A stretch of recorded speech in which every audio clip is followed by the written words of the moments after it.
Švęsdama 65 veiklos metų sukaktį uždaroji akcinė bendrovė Metalistas LT surengė šventinį vakarą, kuriame dalyvavo įmonės darbuotojai, veteranai, socialiniai ir verslo partneriai. Metalistas švenčia savo 65 metų jubiliejų. Iš tikrųjų yra vienas seniausių ne tik Panevėžio, bet ir Lietuvos įmonių. Ir labai džiaugiuosi, kad tiek daug darbuotojų, tiek daug žmonių, socialinių partnerių yra viso šito dalis. Tikrai yra didelė atsakomybė saugoti ne tik tai istoriją tokios bendruomenės, bet ir kurti šitą istoriją į ateitį. Ta atsakomybė lengviau nešama yra, kai ją dalyjamasi visoje komandoje.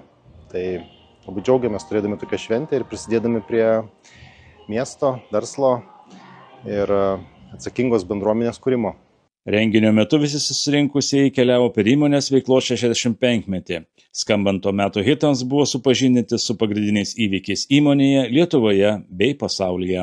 20 metais turėjome švęsti savo 60-ąjį jubiliejų, kurį dėja praleidom dėl pandemijos.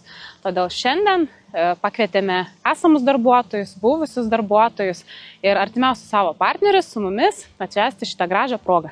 Vakaro eigoje atsimename tai, nuo ko prasidėjo Metalistas, kaip keitėsi per dešimtmečius, ką mes nuveikėme, kaip jis plėtėsi, paskui kaip susitraukė ir tai, kas mes esam šiandien. Renginio svečiai ekskursijų metu turėjo galimybę susipažinti su įmonės veikla, apžiūrėti gamybinės bei civilinės saugos patalpas, bunkerį. Apžvelgėme dešimtmečius, 60-osius, 70-osius ir taip toliau. Ir vakaro eigoje turėjome ekskursiją pro gamybą, kur labai gerai pasimatė, nuo ko mes pradėjome savo veiklą ir kas mes esame šiandien, į kur mes užaugom ir kaip keitėsi mūsų gamybinė veikla.